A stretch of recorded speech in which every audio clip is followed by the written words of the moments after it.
I'm glad to have this discussion with you this week, Oli, because there are so many updates about Formula One. I don't know if we're going to have time to discuss everything. Yeah. So, is there anything you would like to start with? Oh, what should we start with? Let's start with Silverstone being back on the race calendar. Let's start with the calendar. Okay.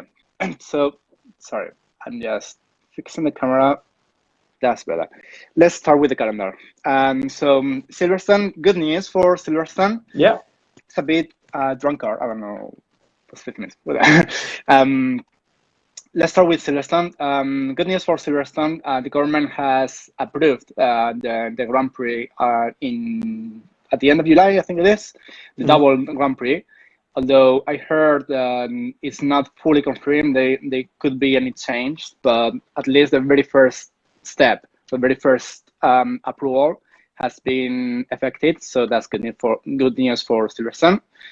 The plan is still the same, to have a double Grand Prix, the same as in Austria. And right now the calendar looks like July 5th. That's going to be the first weekend, the first Formula One weekend in this year in Austria. Then following week, another Grand Prix in Austria, so double Grand Prix. And this is going to be very interesting to discuss later. Then the following week, so 3 weeks in a row in Formula One, we'll go to Hungary. Then there will be a break of 1 week, and the following week, so I think that's already in August, if I'm not wrong, that's going to be the Grand Prix of Silverstone, and then the second Grand Prix of Silverstone will be the following week. Cool. So then, okay. So then there will be Spain, Belgium, and Monza. So that's more or less what the calendar looks like right now. Yeah. But the interesting thing is that Silverstone is already almost 100% confirmed. Yeah. So that's good news. And with the double-header Grand Prix, we can go on the other part, which is then.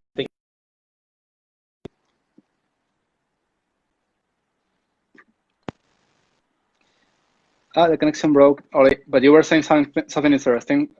Sorry, can you repeat again? Because that's something interesting. Go on. So they're thinking about, for the second races for Austria and Silverstone, that they do a reverse grid qualifying race. So however the results of the first race end, they have a reverse grid for qualifying of the second race. That's going to be pretty interesting. Mercedes are completely against it, unsurprisingly. But everyone else is. I think it will be good fun, to be honest. I wouldn't mind them trying that. Yeah. So, do you know more details about the format, how that reverse grid qualifying session will be? So, how I've understood it. And by the way, thanks, Stephen, for sharing our thing literally everywhere. It's been popping up everywhere on my Facebook. So, thanks for that. Great. That's good. Thank you, Steve. Yeah, so how I understand it, whatever the results of the first race is, for the second round in the same circuit, it will be a reverse grid qualifying race. There hasn't been that much posted about how it will work, but I think it will be like half distance race. So it won't be a full length race. And that's not confirmed, obviously, because we still need to wait for all the details to be confirmed. Yeah. But yeah, it's they say it could be either half race distance or a bit shorter 30 minutes race. Yeah. Which would make sense if it's going to be like a sprint race with no pit stops or anything. Yeah. We won't need to wait. So yeah, there hasn't been too much said about it because they're only thinking about it. But I would like it to go ahead. It'll be great fun. Yeah. I want that visor. Go here. Thank you for that. So it's gonna be pretty interesting. Not only because of the format itself, but because it's gonna be a test for the Formula One. Yeah. So Liberty Media want to try and see if that's really very interesting for all the fans and all the spectators. Yeah. And if it's successful, they wanted to try that out for next year or anytime in the future. Yeah. That could be a bit more controversial. Yes. I'm not sure how that will work if it's not in two races in the same track. Because, yeah, then it'll be a bit more all over the place. Yeah, that'll be a tricky one. I can understand it for this season, but not for the next few seasons. It will be a bit tricky. Yeah, I guess if they want to try that out for the future in the next season or any other season in the future, Yeah. maybe it would make more sense if it's a double Grand Prix. So that means that's another window that's opened now. If this double Grand Prix in 2 consecutive weeks works, maybe more circuits will be interested to host 2 races. Yeah. So it's a window of new opportunities. Yeah. Might be a way of F1 getting more than 22 races out of a season. 'Cause I know lots of teams are not happy with having double, triple header Grand Prix. So there might be a way around that. However, that means less tracks on the calendar unless they want to do something like 40 races a year, which just isn't possible, really. No, that I think that would be too much for even for the spectators, to be honest. Yes. But logistic wise, it could be easy. If having 2 races in the same circuit, it could just be easy. But anyway, in any case, it's gonna be interesting to watch, Yeah. and more interesting is gonna be the discussion that Mercedes are gonna have to be convinced of the qualifying session, because as you said before, it's the only team that unsurprisingly is opposed to this idea. Yeah. Yeah. Pretty much. I think Ferrari are also against it, but they've been a bit much more quieter about it, from what I've understood. But yes, moving to Mercedes, a lot has happened in the last week at Mercedes. So their CEO has joined Aston Martin, and then there's lots of rumours about Toto Wolff moving to Aston Martin. It's all going all over the place at the moment.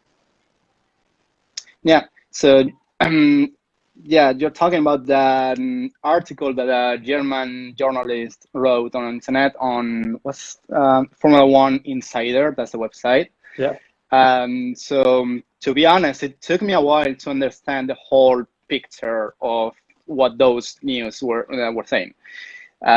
So actually, I read and I've drawn a scheme to show in the camera. So just let me use the camera to show what I've written, so I can explain better.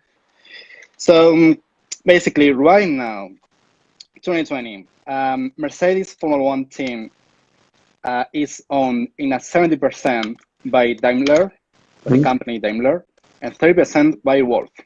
Okay? Yeah. Whereas Aston Martin is owned by Daimler in a 5%. When I say 5%, I mean Stokes. Then 25% by Lawrence Stroll. LS is for Lawrence Stroll. So this guy is the dad, Lance Stroll's dad. So this is a Canadian billionaire, but it's an independent. It's not like a company. It's just an independent billionaire. Then around 10%, or I'm not sure about this figure, but definitely much lower than the 25%, is owned by Wolff as well. Okay, I think it was so 20, this is 20 million by Wolff. I think it is something like that. I don't know how much in percentage that is, but I mean, yeah, it's incredible. Like if we looked at the numbers, this would be an incredible thing to watch. Oh yeah. But in any case, the amount of money or the ownership from Wolff is much lower than Lawrence Stroll's. So that's the situation right now. But the problem is, obviously, we have a financial crisis because of the coronavirus and everything. So more manufacturers are struggling with, especially in the automotive world. So Daimler is probably more interested. Daimler, again, as a company, is probably more interested in removing some of its budget from Mercedes Formula One team and put that budget in the automotive world. So if that's the case, and again, this is allegedly based on this journalist from Germany, if that's the case, then Daimler would remove around 25% of the stocks from Mercedes, and they would move it to Aston Martin, whereas Lawrence Stroll would do the opposite. So he would take some stocks from Aston Martin, and he would buy a bigger part of Mercedes. Okay, so that's more or less what the situation would look like. So these news, this information could be backed up by the other announcement that this person, Tobias Morse, this has been appointed at one of the top management position person in Aston Martin. Okay. Tobias Morse, or whatever is pronounced, he's the former AMG CEO. AMG is the I don't know how to explain that, but the sports manufacturer part or division of Mercedes. So obviously this guy is very close to the current Daimler CEO, whose name I've forgotten, and it's very difficult to pronounce, so it doesn't matter. So, what I mean is by appointing this person in a top management level position in Aston Martin is doing Daimler a favor. So it's a way to bring them closer, to have more confidence on each other. Again, this is official. This guy is in Aston Martin, but this is not. This is just an assumption. Okay, Yeah. but what I mean is that it makes sense. Both pieces of news make sense. So that's on one side. Then on the other side, on Mercedes, if that's the case, or if 30% of Mercedes Formula One team is owned by Wolf, and a bigger part of Mercedes Formula One team is owned by Lawrence Stroll, that means that between these two guys, they have more than 50% of Mercedes Formula One team. So they have a majority of the ownership. So they can decide, or they can change the name of the team. They can just pull Mercedes Formula One team out of Formula One and create a different team. Maybe it's staff, engineers, and all the team inside it is roughly the same, but the team is not. It wouldn't be owned by Mercedes anymore. So then, what happens then? Later, what can Lawrence Stroll do? So either he gets rid of Racing Point, the current team that he owns at the moment, so that he can focus all his efforts on Mercedes, or the second option, which is he can just own the two teams, in which case Racing Point would be officially the Mercedes Team B. So that would currently be a pink Mercedes. Okay. At the moment. Just to So that's more or less the analysis. Complicate things a bit more. Williams is up for sale at the moment because they've lost their main sponsor. That's true. That's the other side of this story. So Williams have confirmed they've already started the selling process. It's a pity for Formula One. It's a pity for Williams, because obviously Williams have been one of the history, or one of the main teams in the history of Formula One. But that has some consequences together with all these and rumors about Mercedes. Again, those are rumors; those are not confirmed. But if that's true, then what do you think are the consequences? What do you think the consequences are for Vettel, Russell, Perez, and Lance Stroll? Well, firstly, I hope Williams is able to do the season because their car looked quite good this year. Definitely not top team, but it looks at least midfield team or a bit closer. So I really, really hope Williams is able to stay for this year and the following years. With results with all this, I agree. God knows what's going to happen. Because if I was talking to Ben Churchill about this, and he thinks that Mercedes will leave F1 in 2022. So Mercedes will be gone and just stay as an engine supplier, and then somebody will buy out the Mercedes team for 2022.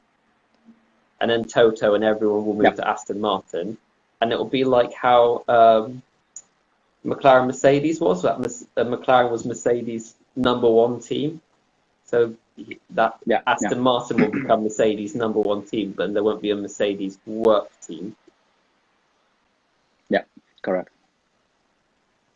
Which would the next few months are going to be. Well, we know it's a silly season, but it's just going to be ridiculous watching what's going to happen next. It's going to be literally anything and everything will happen, in my opinion. Yeah. It's going to be pretty interesting to see. And what you said is actually very interesting. Now there's a window, there's an opportunity for Aston Martin. Aston Martin might be the next Formula One team to beat. Yeah, possibly, yes. They're putting a lot of money into the new regulations. I know, I've heard about that. But the problem with Aston Martin is their shares have absolutely plummeted. So they're struggling financially.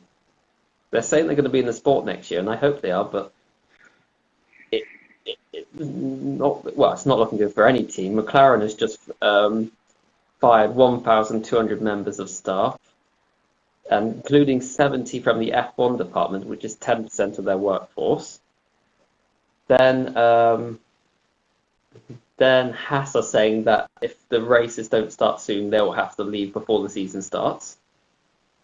So literally anything can happen in the next few months. Even before the first race starts, we could have a team that has to drop out because they can't cope financially, which will be a great, great shame. But with this current situation, there's just no saying what's going to happen next.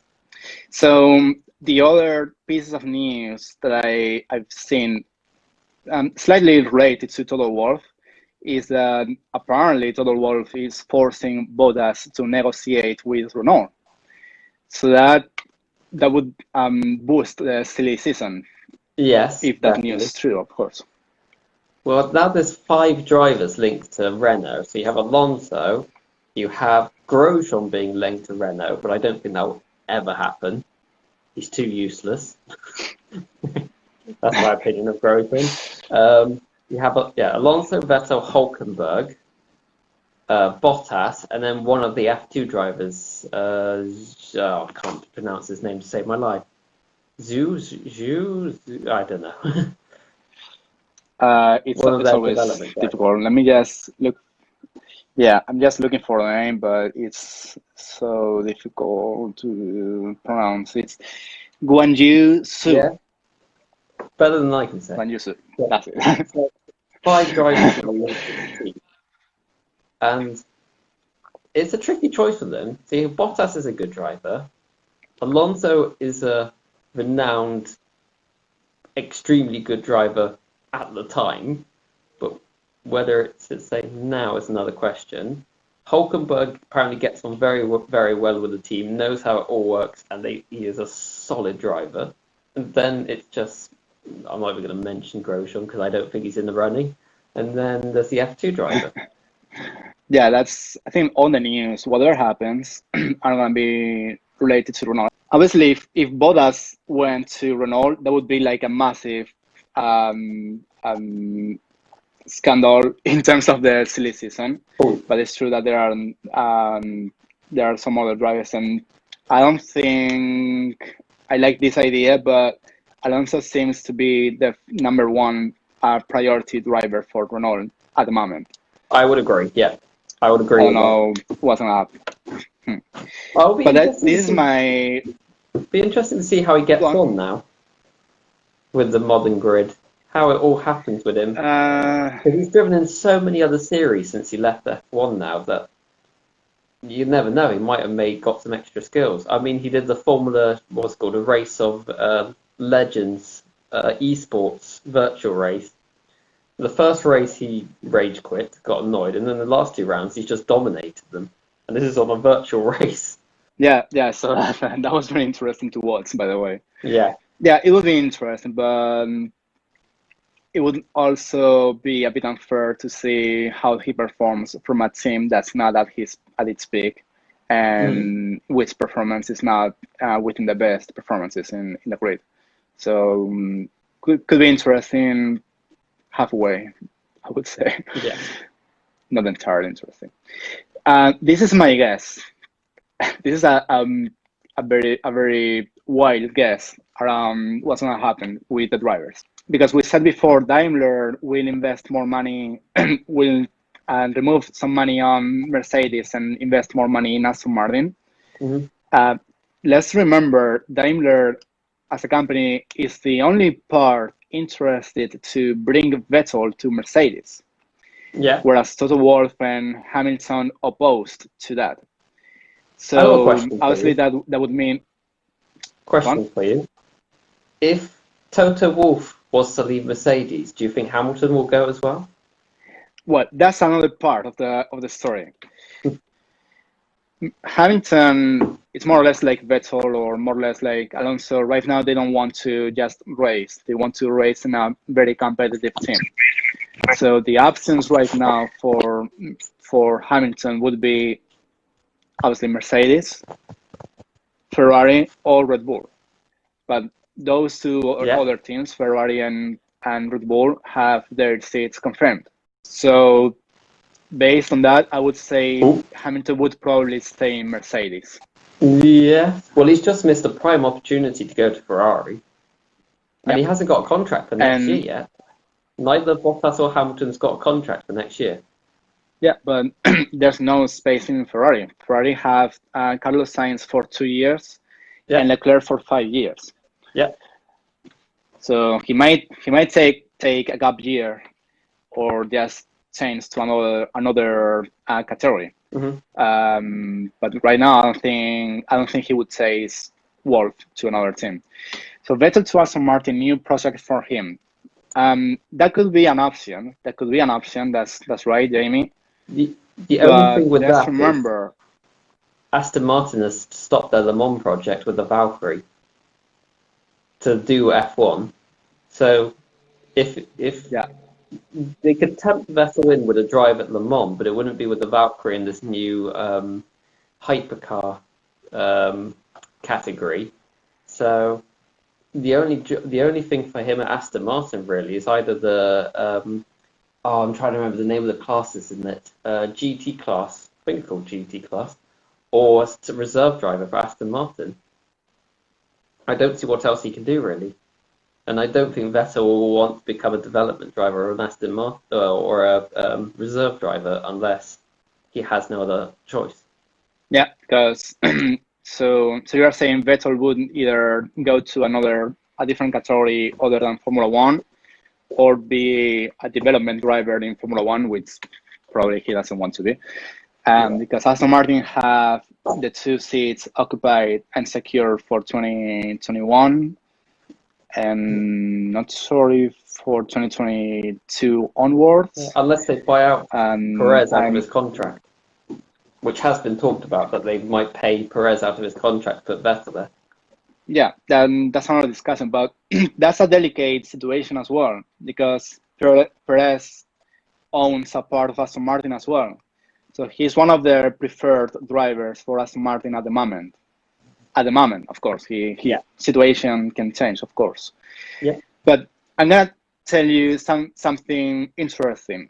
If this redistribution of stocks between Daimler, Mercedes, Lawrence Stroll, and Aston Martin is real, if that actually happens, Lawrence Stroll would own a bigger part of Mercedes. Do you think Lawrence would be interested to bring his son, Lance Stroll, from Aston Martin Racing Point to Mercedes? Oh, definitely. If he has the opportunity, he would definitely do it, because he will obviously want to put his son in the best car in the grid. It wouldn't be the right choice. I don't think he's good enough. It's not a bad driver. He's got better over the last few years than he was in his first year. But he's not quite on the same level as well, he's definitely not the same level as like Hamilton, Ricciardo, Leclerc, Vettel. He's not a bad driver, but he's nothing special. That's my opinion. Yeah, I fully agree. And the problem that Lance Stroll has in that hypothesis, in that situation, possible situation, is another very good driver, better than Lance Stroll in my opinion, which is George Russell, Yeah, the I would like protected to see. driver from Toto Wolff. Yeah, I would like to see that. I would like to see George Russell in a good team. Yeah, that would be a difficult discussion to a difficult debate to be held between Lawrence Stroll and Toto Wolff. Yeah, Toto Wolff has repeatedly said he wants to give Russell a very good car. So that's another very interesting thing to watch. So Perez could go to Jamie's got a good Haas. idea. That's an interesting opinion. That's Haas is one of the teams that's struggling the most with money. But yeah, their performance, especially in the Mhm. last 2 years, has been so poor. They had, I don't know if that was in 2019 or 2018, when one of the main sponsors dropped out because of the poor performance of the car. Yeah. Oh God, don't get started on Rich Energy. That was a Yeah. shambles. That was an absolute shambles. And now they're rumored to be taking over Williams, and everyone's just like, please, no, don't happen. But with But regards indeed, to what Jamie said, the problem with that is Perez has sort of built that Racing Point Force India team. He's been in that team for years, and I think he wouldn't willingly like to just go to another team after building the team he has around him. I'm not sure. yeah. Wouldn't mind seeing it, to be honest. Get rid of Grosjean and Magnussen and get Perez and Verline or someone like that in. Or even Ericsson. That's a controversial one for everyone. Yeah. Because most people think Ericsson was absolute crap, but he wasn't a bad driver in my opinion. I mean, in IndyCar, he's been annoying the top guys a fair bit, but he's not as bad as everyone made him out to be. I'm sure a lot of Yeah, that's a people. controversial I'm sure a opinion, lot of indeed. people don't agree with that. Me included, to be honest. Um, but yeah, all what we've been saying, seems like this silly season, um, this amount of new opportunities for so many drivers is gonna Mhm. be even more interesting than when Vettel announced he was gonna leave Ferrari, and then we were saying who's gonna go to Ferrari? Ricciardo, Sainz, Alonso, Giovinazzi. There are more drivers right now that into the discussion. So this is gonna be an even more interesting hot topic in Formula One to keep an eye on. Well, apparently Schumacher is being linked to Alfa Romeo, so that leaves a choice for Giovinazzi and Raikkonen. And there was, I think, it was an Italian report that said that if Giovinazzi didn't perform for the first few races, didn't match or beat Raikkonen, they'll drop him and swap Schumacher mid-season. But What so there's what's three drivers. mid-season this year, Oliver? What's Yeah, mid-season? That's gonna be in November. but so I've seen that one being thrown about. Yeah, that's a good point. And then so there's three drivers linked to Alfa Romeo, four drivers linked to Mercedes, three drivers linked to Red Bull because there's Gasly still in the mix in Albon. Verstappen bound to stay there unless somehow he manages to get bought out by somebody. Then, let's think of other teams. McLaren's got their two drivers. Renault's got Ocon and whoever. Racing Point should have their driver if nothing changes. Haas, God knows what's going to happen there. Williams has got George Russell under contract for next year. And their only other option at the moment is Latifi. Even though he hasn't got contracts, he's put a lot of money, well, his dad put a lot of money into the team. So if they stick around, he'll stay there, in my mind. And then, Yeah. I'm trying to think of anyone else. What other teams have I missed? I think I've said every one. And then you have new teams wanting to join in 2022, which is the Pantera team, I think is the name of it. I think it was called Pantera or something like that, racing team, which they were planning to come in next year, and now they've said they're still planning to join when the regulation changes, and they want Verline as their main driver, Pascal Verline, and then an F2 driver. That's what their plan is. Whether that happens is another question. Interesting. So, have you heard more about that in terms of which engine or where does Pantera come from? I never heard a team like that. So they're a Spanish team, if I remember correctly, and I think they're trying to get Ferrari engines. They want Ferrari engines, if I remember correctly. I need to double check this really. And then, so they're planning to join for the regulation changes. That's the only team that I've heard that's being serious about joining. Cool. And then, could be interesting. Talking of next year, the new regulations that have a percentage of how much time teams are allowed in the wind tunnel, depending on where they finish. So lower teams are allowed more wind tunnel simulations and testing, and higher up teams are allowed less, and then it's going to go more and more extreme. I missed AlphaTauri. Yeah, well, you said Toro Rosso, which is the new AlphaTauri. So yeah, so AlphaTauri, they'll probably keep Kvyat, and then whoever they don't want at Red Bull will probably go there, or maybe Yamamoto. Is he part of the Red Bull Academy? I don't know who Yamamoto is. He's part of the Honda group. So he's the GT. Oh. He's a Super Formula champion and the GT champion with Button when he was teammates with him. And then he did a test session last year in Japan, was only like half a tenth off Kvyat in his first ever test session in an F1 car. So he was immediately on the pace. And Honda are desperate to get a Japanese driver in the team, in a team. So whether that happens, but that's more of a longer shot in my opinion. I think he'll probably stick with drivers we know. But saying that, with Marco Helmer, you never know what happens. You can decide that everyone's useless in the team, they should all go. Yeah.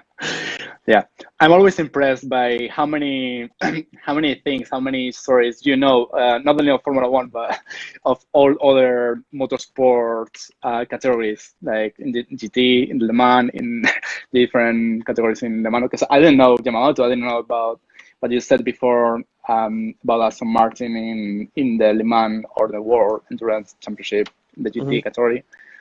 So that's very interesting. So there are many drivers around this Formula One market, and right now it's going to be pretty interesting.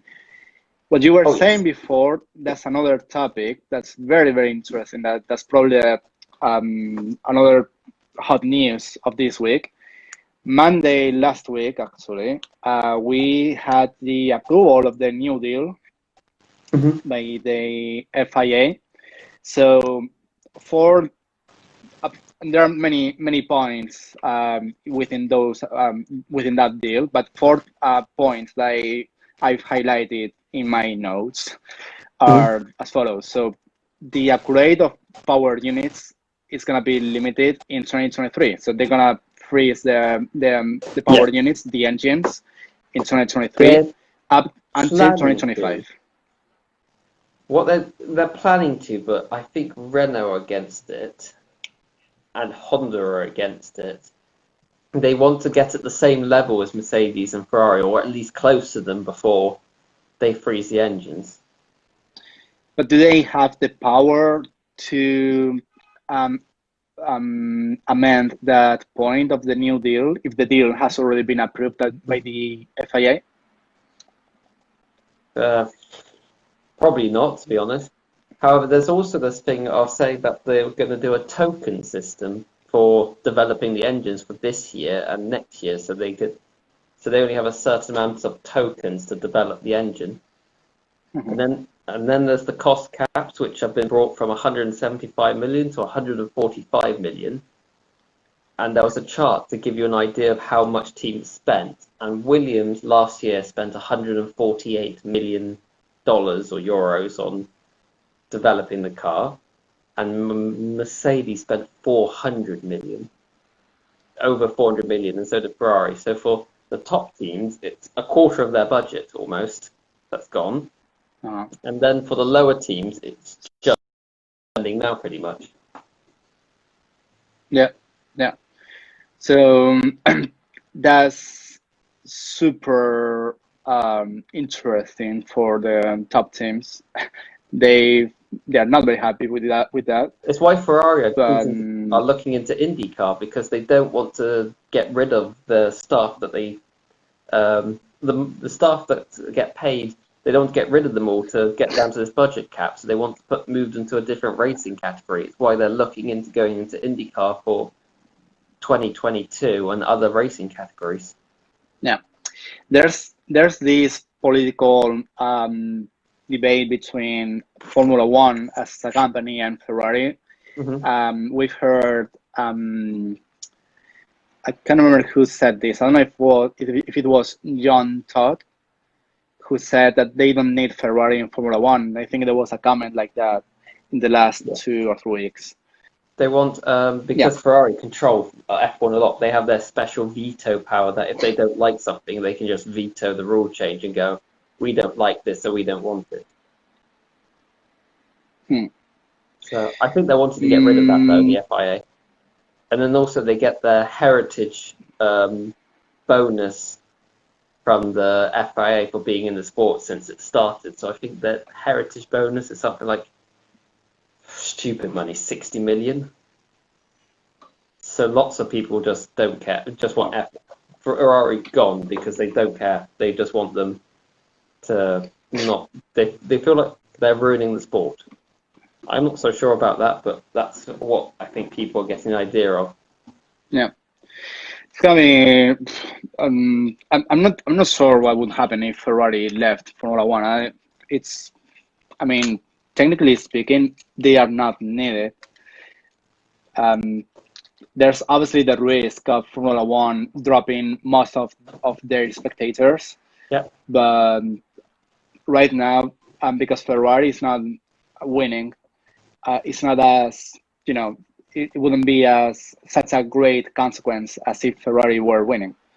So I guess that's why John Todd was open to Ferrari leave. So another point for the new deal is the simplification of the ground floor effect in 2021. So basically, those parts of the floor of the car, and there were some small slots. Right, they're basically cutting them off. Yeah. So right after the rear wheels, there were some slots. So in 2021, they're gonna cut them off. So it's gonna be a smooth and flat surface. I'm trying to see if I can find a pen and paper so I can draw exactly what they're gonna do. Give me 2 seconds. Yeah. Okay. I keep explaining the other 2 points while you use all your painting art skills to show everyone in the call. So the third point, which is not very interesting, but it's a bit disappointing. Yeah, that's not important. Minimum weight for the Formula One cars will be increased from 746 to 749 kilos. So there's going to be an increase of 3 kilos, which is not significant. That's I don't agree with. But that's a reminder. That's a bittersweet reminder that we have heavy Formula One cars today, and we don't want that. Yeah. We want much lighter cars. The purpose of this point is to reduce costs for some materials used to build the battery. I don't know how much that can affect in budget, but apparently there's a positive effect on this. And then the last point, which is the most interesting, one of the most interesting points, is the wind tunnel aerodynamic handicap. So while you are drawing, I'll explain that, even though you already know this. So basically, in 2022, constructor teams will use a percentage of the maximum limited time of the wind tunnel based on the standings at the end of the year in the constructor championship. So let's say Ferrari is the number one in 2021. So they are allowed to use 90%, if I'm not wrong, 90% of the limited time in the wind tunnel. Whereas Williams, if it's the last team, Williams would be at 115 percentage of that limited time. That's not a huge difference, but that's gonna be increased in 2023. So the first team will be allowed to use 70%, the last team 125%. Hopefully, that's gonna bring teams closer. That's the most interesting thing to watch, especially with the new regulations and the new aerodynamic setup of the cars in 2022. Right, So excuse the terrible drawing. show us your art. This is a terrible drawing, excuse it. So that's how F1 cars are now. You have the, right, this is terrible. So you have the, oh, I'm working upside down, right. So you have the slot gaps going along the floor there. And what they're planning to do is literally cut it out so the floor is shaped like that. So you have none of this extra frills along here. It cuts out that bit, so all the intricacy and the parts of the floor that's designed to push air out, outside of the floor, and all the turbulent air goes away from the diffuser, that's all gone. So the other issue with this is they can't regulate the rear tire temperatures as well from it. So it's going to add a bit more complication for tire temperature as well as being a lack of downforce. I think they're saying it's going to be half a second slower, they're expecting it, but I think they'll gain it. I think they'll be no slower than this year. And then that's the main thing with the floor. And then, so there's lots of things. And then they're not changing the tire compounds. So it's going to be a big thing of how they control the tire temperature through this new, because they can't control the airflow around the rear tire now. Well, it's much harder.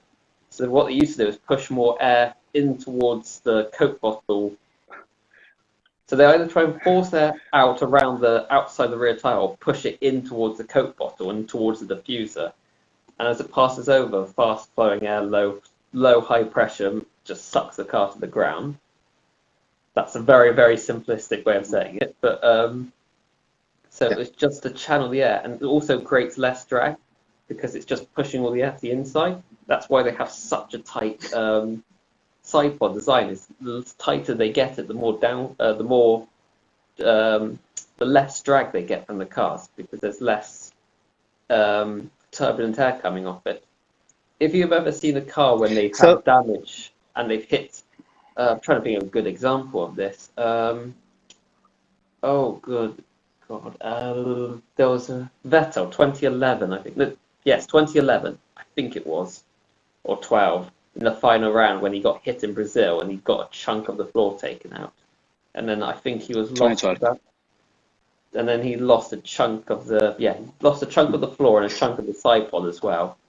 And I think it was estimated he lost 10 to 15% of the downforce because it's just all, and also you had sharp parts of the floor that was just ruining the airflow.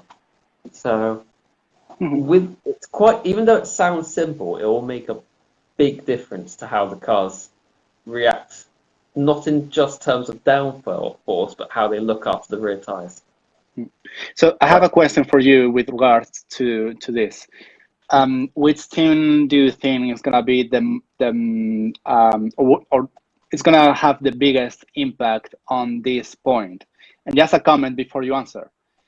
I seem to remember Mercedes sometimes struggles with the temperature distribution in the rear wheels. Yeah. Which teams will struggle most? Right, let's think about this. Haas will struggle because they have a terrible rear. Well, last year their car was horrendous on the rear end. It was just so all over the place. So Haas will struggle with this unless they get on top of it. Ferrari had a bad front end but a good rear downforce setup, so they shouldn't be too bad. Mercedes will get on top of it, I think. Red Bull should do well, I say, with a question mark, because it's a big part of their aero. But Red Bull's aero is so clever. So you think Mercedes, even though they struggled with their rear end in the temperature distribution in the rear end, they will get around with this point and find a solution? They've got their clever rim design, which has caused a lot of controversy.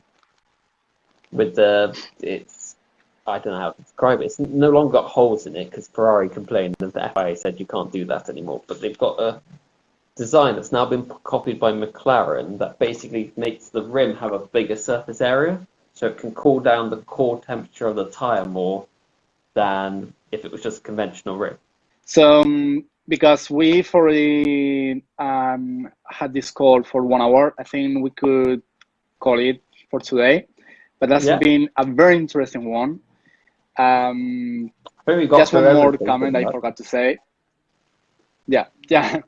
Just one more comment I forgot to say, but this is very quick.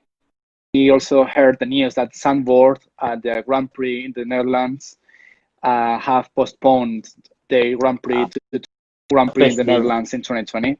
Yeah, it's been officially cancelled for this year because they were hoping to go back in the calendar, but they refused to go on the calendar without spectators. That's why it's been officially cancelled. Makes sense because they're gonna.